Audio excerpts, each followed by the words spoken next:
सभी को नमस्कार। आज का अपना टॉपिक है जिसमें अपने बात करेंगे विद्युत ऋणता के बारे में, इलेक्ट्रॉन लब्धि और आयनन विभव के बारे में। और लास्ट टाइम अपनों ने पढ़ा था परमाणु त्रिज्या। परमाणु त्रिज्या क्या होती है, क्योंकि अपनों ने बात की थी कि परमाणु में जैसे कोशों की जो संख्या वो बढ़ती जाएगी तो त्रिज्या भी क्या हो जाएगी, बढ़ती जाएगी। उसी के साथ इसमें जो प्रभावी नाभिकीय आवेश है उसमें क्या होगी, वृद्धि होगी। प्रभावी नाभिकीय आवेश का मतलब ये है कि अगर उसमें वृद्धि हो रही है तो उसमें जो इलेक्ट्रॉन के प्रति नाभिक का जो आकर्षण है वो क्या रहेगा, कम रहेगा। ठीक है, तो हमेशा ये ध्यान रखो, प्रभावी नाभिकीय आवेश अगर वृद्धि हो रही है तो उसमें जो आकर्षण है इलेक्ट्रॉन और नाभिक के मध्य वो क्या होगा, कम। तो स्टार्ट करते अपने विद्युत ऋण का। तो उससे पहले चैनल को सब्सक्राइब कर लें और साथ ही बेल आइकन को भी दबा लें ताकि वीडियो की नोटिफिकेशन आपको डेली मिल सके। तो बात करते अपने विद्युत ऋणता की। विद्युत ऋणता, तो सबसे पहले तो बात करें विद्युत ऋणता की परिभाषा क्या है। इसमें क्या होता है कि कोई परमाणु है और अन्य परमाणु के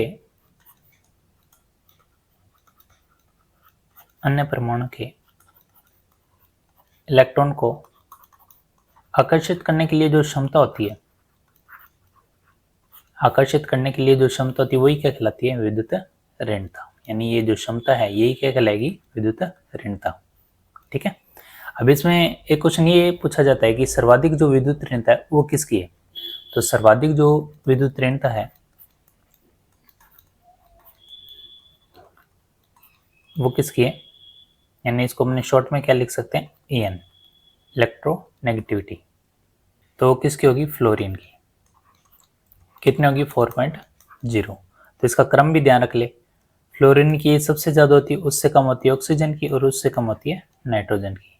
ठीक है, ये कितनी होगी, 4.0, और ऑक्सीजन की कितनी होगी, 3.5, और नाइट्रोजन की कितनी होगी, 3 पॉइंट। तो ये है घटता क्रम। ठीक है, इसको बोलते हैं घटता क्रम। तो इसमें क्या होगा, जैसे मान लो अगर परमाणु त्रिज्या अगर बढ़ रही है, परमाणु त्रिज्या अगर बढ़ रही है, तो अभी बताया था कि जो अगर आपके पास प्रभावी जो नाभिकीय आवेश है अगर उसमें वृद्धि हो रही है तो इसका मतलब ये है कि आकर्षण क्या हो रहा है, कम। उसी तरह परमाणु त्रिज्या क्या हो रही है यहाँ पे, ज्यादा, तो आकर्षण क्या होगा, कम। आकर्षण कम हो गया तो विद्युत ऋणता भी क्या होगी, विद्युत ऋणता भी क्या होगी, कम। ठीक है, क्यों, क्योंकि इनमें जो इलेक्ट्रॉन को आकर्षण करने की जो क्षमता है वो धीरे धीरे क्या हो जाएगी, कम। तो ये भी अपने को ध्यान रखना है। बस ये ध्यान रख लो कि परमाणु त्रिज्या ज्यादा है तो विद्युत ऋणता कम है, परमाणु त्रिज्या अगर कम है तो विद्युत ऋणता क्या होगी, ज्यादा। क्यों, क्योंकि इलेक्ट्रॉन पास पास आ जाएंगे तो आकर्षण क्या हो जाएगा, बढ़ जाएगा।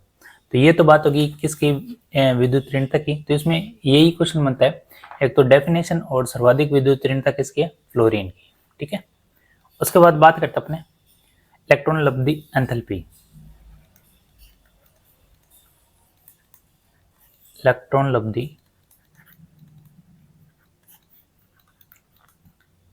एंथैल्पी,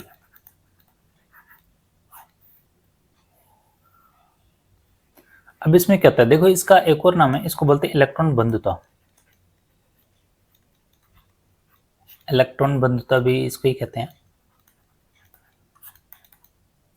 तो डेफिनेशन की बात करें तो जो इलेक्ट्रॉन ग्रहण करते हैं, ठीक है, कोई भी परमाणु अगर इलेक्ट्रॉन ग्रहण करता है तो उसके लिए जो आवश्यक ऊर्जा मिलती है उसी को ही क्या कहते हैं, इलेक्ट्रॉन लब्धि एंथैल्पी। आवश्यक यानी इलेक्ट्रॉन ग्रहण करने के लिए जो आवश्यक ऊर्जा चाहिए उसे क्या कहते हैं, इलेक्ट्रॉन लब्धि एंथैल्पी। तो इसमें एक चीज ध्यान रखना कि जो फर्स्ट जो इलेक्ट्रॉन लब्धि एंथैल्पी है, फर्स्ट इलेक्ट्रॉन लब्धि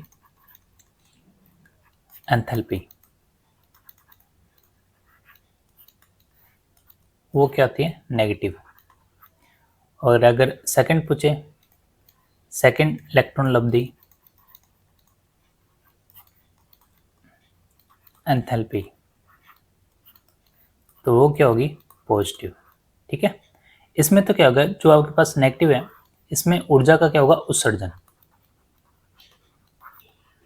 ठीक है, और इसमें क्या होगा, पॉजिटिव में इसमें इलेक्ट्रॉन ऊर्जा का क्या होगा, ग्रहण, ठीक है, ऊर्जा ग्रहण करेगी। जैसे अपने ऑक्सीजन की बात करें, ऑक्सीजन 8 पे आता है, तो इसका इलेक्ट्रॉनिक विन्यास क्या होगा, 2, फिर दूसरे कक्षा में कितना इलेक्ट्रॉन, 6।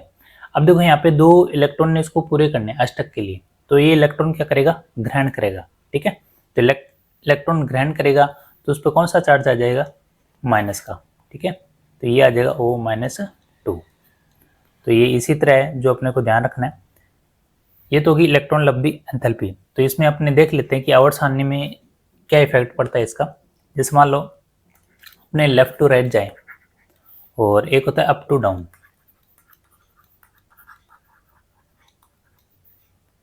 तो अप टू डाउन जाने पर और लेफ्ट टू राइट जाने पर क्या फर्क पड़ता है, देखो लेफ्ट टू राइट जाए तो आकार, जो परमाणु का आकार है वो क्या होता है, बढ़ता है या कम होता है। तो अपने को पता है आकार क्या होता है, छोटा।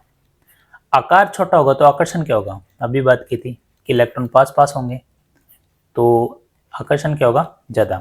आकर्षण ज्यादा होगा तो इलेक्ट्रॉन ग्रहण करने की जो क्षमता हो जाएगी वो क्या हो जाएगी, आसान, ठीक है। और इसलिए इसकी जो इलेक्ट्रॉन लब्धि है, इलेक्ट्रॉन गेन एंथैल्पी, ठीक है,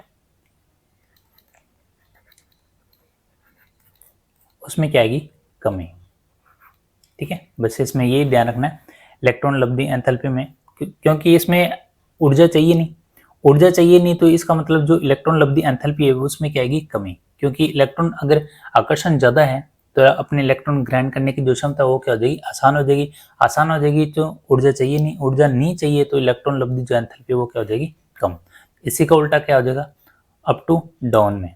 तो अप टू डाउन में क्या आएगा, अपने सोच रहे हैं कि ये आकार छोटा है तो बड़ा तो हो गई आकार, ठीक है, परमाणु त्रिज्या बढ़ती जाएगी, आकार बढ़ता जाएगा। लेकिन इसमें एक चीज ध्यान रखनी है कि आपके पास पता है नाइट्रोजन है, ठीक है। अब यहाँ पे देखो नाइट्रोजन और आपके पास फास्फोरस, ये है अधातु, ठीक है, अधातु। और ये दोनों है अपने पास उपधातु, और लास्ट में आ जाएगा आपके पास धातु। तो ऊपर से नीचे जाने पर वर्गों में जो तत्व है वो क्या हो जाते हैं, अनियमित। तो इसमें इलेक्ट्रॉन या तो कभी ज्यादा होगा या इलेक्ट्रॉन कभी कम होगा, ठीक है। तो इसमें जो आपके पास अप टू डाउन में जो इलेक्ट्रॉन लब्धि एंथैल्पी है, इसमें क्या मिलेगी आपको, अनियमित यानी इररेगुलर। क्यों, क्योंकि इसमें अधातु भी है, उपधातु भी है और धातु भी है, ठीक है। तो ये बस इसमें एक इंपॉर्टेंट चीज यही है कि अप टू डाउन में क्या मिलेगा आपको, अनियमितता। क्यों, क्योंकि इसमें अधातु, उपधातु और क्या, धातु। तो ये तो बात होगी किसकी, इलेक्ट्रॉन लब्धि एंथैल्पी की। उसके बाद बात करें अपने आयनन विभव। आयनन विभव या इसको क्या बोल दो, आयनन एंथैल्पी, या इसको क्या बोल दो, आयनन विभव। तो इलेक्ट्रॉन लब्धि एंथैल्पी में तो पढ़ा था कि इलेक्ट्रॉन ग्रहण करने पर आवश्यक जो ऊर्जा मिलती है उसको ही बोलते हैं। इसमें अपने को ध्यान रखना है कि परमाणु में अगर इलेक्ट्रॉन का त्याग हो रहा है, ठीक है, उसके लिए जो आवश्यक ऊर्जा चाहिए, इलेक्ट्रॉन को त्याग करने के लिए जो आवश्यक ऊर्जा चाहिए, वो आवश्यक ऊर्जा क्या कहलाएगी, आयनन विभव, ठीक है। तो ये तो त्याग करने के लिए, और वो किस लिए होती है, इलेक्ट्रॉन ग्रहण करने के लिए, ठीक है। तो इसमें ये चीज ध्यान रखनी है अपने को। तो फर्स्ट इलेक्ट्रॉन अगर त्यागता है तो उसको बोलते हैं प्रथम आयनन विभव, प्रथम आयनन विभव। और इसको शो किससे करते हैं, इसको शो करते हैं I.E1, ठीक है।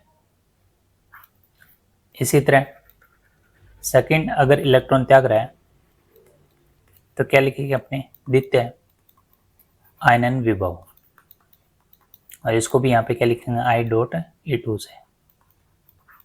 इसी तरह थर्ड इलेक्ट्रॉन त्याग रहा है तो यहाँ पे तृतीय,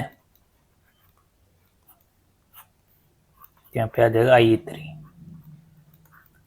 ये इसलिए लिखा है क्योंकि इसमें अपने को क्रम ध्यान रखना है कि किसकी आयनन एंथैल्पी ज्यादा होगी। तो ये हमेशा ध्यान रखना, जो आयनन एंथैल्पी ज्यादा होगी वो होगी I.E3 की, उससे कम होगी किसकी, I.E2 की, और इससे कम किसकी होगी, IE1 की, ठीक है। कम क्यों होगी? क्योंकि अपने को पता है कि वर्ग में अपने अप टू डाउन जाए और एक जाते अपने लेफ्ट टू राइट, तो इसमें क्या फर्क पड़ेगा? तो अपने अप टू डाउन जाए तो इलेक्ट्रॉन का त्याग करना क्या हो जाएगा? आसान। अब होगी क्यों हो जाएगा आसान? इसलिए हो जाएगा क्योंकि परमाणु त्रिज्या क्या होगी? बढ़ेगी, तो इलेक्ट्रॉन और नाभिक के मध्य जो आकर्षण बल है वो क्या होगा? कम होगा। कम होगा तो इलेक्ट्रॉन त्याग करने के लिए जो ऊर्जा चाहिए वो क्या चाहिए? कम चाहिए। इसलिए जो आपके पास आयनन विभव है, आयनन जो विभव है वो क्या होगा? इसमें क्या आएगी? कमी। आयनन विभव में कमी, ठीक है। यही अपने को ध्यान रखना है अप टू डाउन में। इसी तरह राइट टू लेफ्ट में क्या करना है? इसमें क्या होगी? आयनन विभव वृद्धि, आयनन विभव में वृद्धि। क्यों? क्योंकि इसमें आकार तो बढ़ेगा नहीं। आकार बढ़ेगा नहीं तो जो इलेक्ट्रॉन है वो पास में रहेंगे, आकर्षण बल ज्यादा रहेगा। आकर्षण बल ज्यादा रहेगा तो ऊर्जा जो चाहिए इलेक्ट्रॉन त्याग करने के लिए वो ज्यादा चाहिए, इसलिए आयनन विभव में क्या होगी? इसमें वृद्धि होगी, ठीक है। तो ये अपने को ध्यान रखना है। ये तो बात होगी आयनन एंथैल्पी की, कि आयनन एंथैल्पी क्या होती है। उसके बाद बात करेंगे अपने ऑक्सीकरण अवस्थाओं के बारे में। ऑक्सीकरण अवस्था क्या होती है?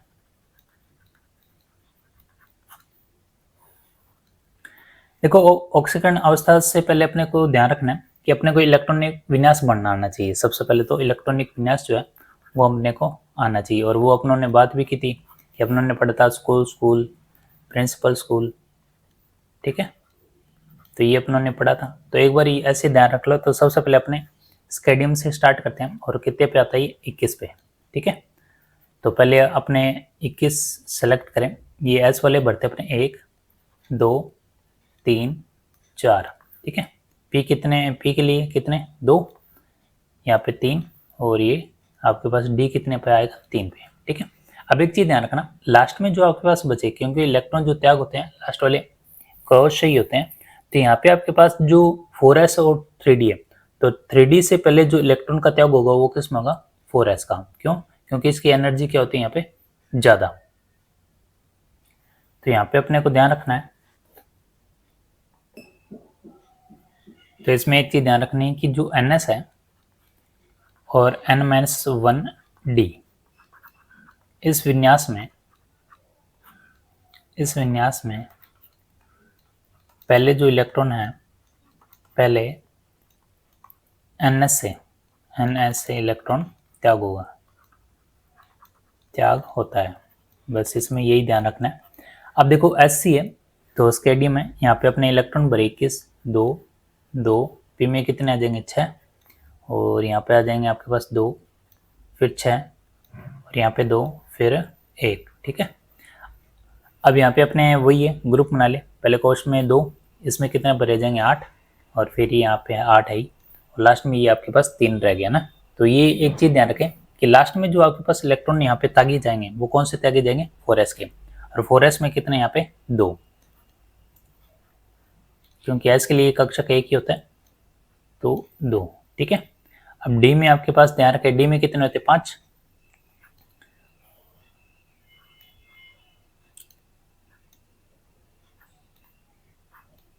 तो ये हो गए 5, तो पहले इलेक्ट्रॉन भरा जाएगा, ठीक है। तो इसके लिए जो आपके पास ऑक्सीकरण अंक है, ऑक्सीकरण संख्या, तो पहले कितने इलेक्ट्रॉन का त्याग होगा? 2 का, फिर कितने का होगा? 1 का, ठीक है। अब 1 का त्याग होगा तो यहाँ पे क्या करना आपको? 2 है तो 2 और 1 कितने हो गए? 3, तो यहाँ पे आपको क्या लिखना? 3। 1 का त्याग हो रहा है तो टोटल कितने हो गए यहाँ पे? 3, ठीक है। तो जो आपके पास ऑक्सीकरण अंक बना वो कितना बना? +3, ठीक है। तो यही अपने को ध्यान रखना है कि ऑक्सीकरण अवस्था अपने को कैसे निकलनी है। लास्ट वाले में ये ध्यान रखना है कि 3d से पहले 4s में जो इलेक्ट्रॉन है वो क्या होंगे? त्याग होंगे, ठीक है। अब जैसे मान लो अगली की बात करें, ये कितने पे आता है? 22 पे। फिर वही बात देखो, यहाँ से लेके 1s से लेके 3p तक ये तो होता आर्गन का, ठीक है। और बाकी बच गया 4s2 और 3d1, तो अपने यहाँ पे ऐसे लिख सकते हैं इसको, आर्गन और यहाँ पे 4s2 और एक एक्स्ट्रा तो 3d2, ठीक है। तो इसमें जो ऑक्सीकरण आपके पास अंक मिलेगा वो कैसे मिलेगा? पहले तो कितने? s में 2, ठीक है। फिर डी में कितने हो गए 4 और 1 5, तो एक एक भरा जाएगा, पहले एक यहाँ फिर एक यहाँ, तो देखो पहले 2, ठीक है, फिर 1 यानी +3, फिर एक त्याग हुआ यानी +4, तो लास्ट में आपके पास ऑक्सीजन अंक कितना है +4। बस यही अपने को ध्यान रखना है। उसी तरह अब इसमें एक चीज़ ध्यान रखनी है, जैसे मान लो मैं यहाँ पे लिखता हूँ K2 और Cr2O7, और अपने को बताना है क्रोमियम का जो आपके पास ऑक्सीकरण अंक है वो क्या होगा। तो पोटेशियम का कितना होता है 1, और यहाँ पे 2 है तो 2 से गुना करो। क्रोमियम का अपने को पता नहीं है, x रखो, और यहाँ पे 2 है ही। ऑक्सीजन का कितना होता है -2, और यहाँ पे 7 और इक्वल 0, तो 2 से गुना करो यहाँ पे 2x, ये -14 इक्वल 0। तो यहाँ से आपके पास 2 घटाओ, ये 12 आ जाएगा, 12 उधर जाके प्लस हो जाएगा, तो यहाँ पे क्या रह गया 2x रह गया, तो x उधर जाके 12 और ये बटा 2, तो कितना आ जाएगा 6। तो क्रोमियम का कितना है यहाँ पे ऑक्सीकरण अंक 6, तो अपने चेक भी कर लेते हैं, क्योंकि क्रोमियम कितने पे आता है 24 पे, 24 पे आता है, तो अपने को पता है आर्गन तक तो है ही, और लास्ट में आपके पास रह जाएगा 4s2 3d, और ये रह जाएगा आपके पास 5, ठीक है। यहाँ पे 5 आपके रह जाएगा, ये अष्टक पूरा करेगा, तो यहाँ पे 1 रह जाएगा आपके पास, ठीक है। तो ये 4s1 और ये 3d5। अब यहाँ पे s में कितने इलेक्ट्रॉन भरे जा रहे हैं 1, तो s में 1 भर देते हैं। d में 5 होते हैं, तो 5 अपने बना लेते हैं, 1 2 3 4 और ये हो गया 5, तो 5 भरे जा रहे हैं, तो पहले 1 इलेक्ट्रॉन, फिर दूसरा, फिर तीसरा, फिर चौथा, फिर पांचवा। अब यहाँ पे ऑक्सीकरण अंक की बात करते हैं, पहले 1 इलेक्ट्रॉन त्याग किया, फिर 2, फिर 3, फिर 4, फिर 5, लास्ट में कितना आ जाएगा 6, तो जो ऑक्सीकरण अंक होगा वो कितना होगा 6, तो यही अपने को ध्यान रखना है। तो यहाँ से भी आंसर कितना निकल के 6। अब एक चीज ध्यान रखनी है आपको, जैसे आयरन है, आयरन कितने पे आता है 26 पे, तो अपने को पता है आर्गन तक तो परमाणु जो अपने पास इलेक्ट्रॉन भरे जाएंगे, उसके बाद क्या रह जाएगा 4s2 3d6। अब इसमें इलेक्ट्रॉन बढ़ते हैं अपने,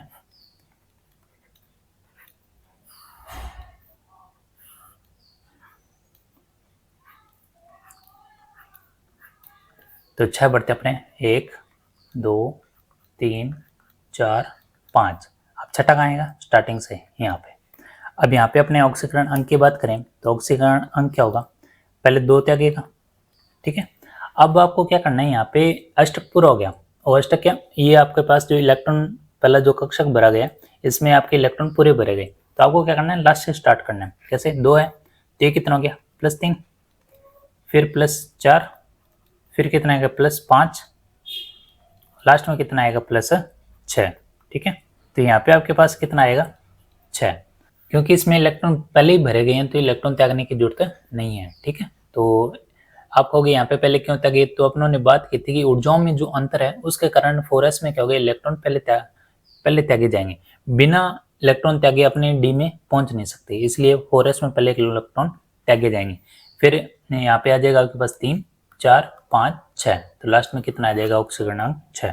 जैसे मान लो जिंक, अपने पास जिंक कितने पे आता है 30 पे आता है, तो इसका मतलब अपने पास जो इलेक्ट्रॉनिक विन्यास होगा ये आर्गन हो गया, तो लास्ट में रह जाता है 4s2 3d10, ठीक है। तो 4s है, तो यहाँ पे अपने पहले 2 तो यही रहे, और बाकी जो 5 हैं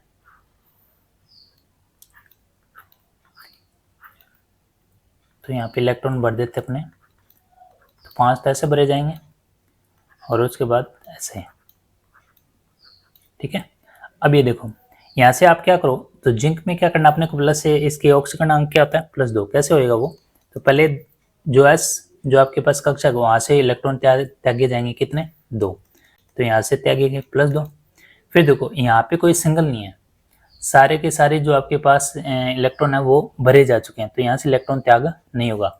अगर भरे जाते हैं तो इलेक्ट्रॉन त्याग नहीं करना अपने को, तो इसका मतलब इसलिए यहाँ पे जो आपके पास ऑक्सीकरण अंक है वो कितना है +2, क्योंकि जिंक का +2 है और अपने को पता है आयरन का कितना होता है +6।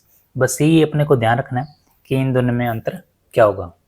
आयनन विभव, इलेक्ट्रॉन लब्धि, एंथैल्पी और अपनों ने परमाणु त्रिज्या की भी बात कर ली। और उससे पहले आवर्त सारणी की बात की है जिसमें अपने पास एस पी डी, इनमें कौन कौन से वर्ग हैं, वर्गों में तत्व कौन से हैं, एफ ब्लॉक की भी बात की अपनों ने। ठीक है, तो अपनों ने जो ये टॉपिक किया तत्व, यौगिक और मिश्रण, तो इससे रिलेटेड जितने भी क्वेश्चन बनते हैं जो अपने करेंगे नेक्स्ट वीडियो में। और ऑब्जेक्टिव क्वेश्चन का मतलब ये है कि आपने जो थ्योरी पढ़ी है उससे रिलेटेड मतलब जो क्वेश्चन बनते हैं वो किस प्रकार बनते हैं। और न्यूमेरिकल की बात करें तो इससे तो न्यूमेरिकल आपके कम ही चांस आने के, ज़्यादा चांस है फिजिक्स में जो आपके पास टॉपिक है वहाँ से क्वेश्चन आने के। ठीक है, तो ये टॉपिक अपना आज कंप्लीट होता है। अब अपनी जो क्लास होगी वो होगी संडे को, तो मिलते हैं संडे को नए कॉन्सेप्ट और नए टॉपिक के साथ। धन्यवाद।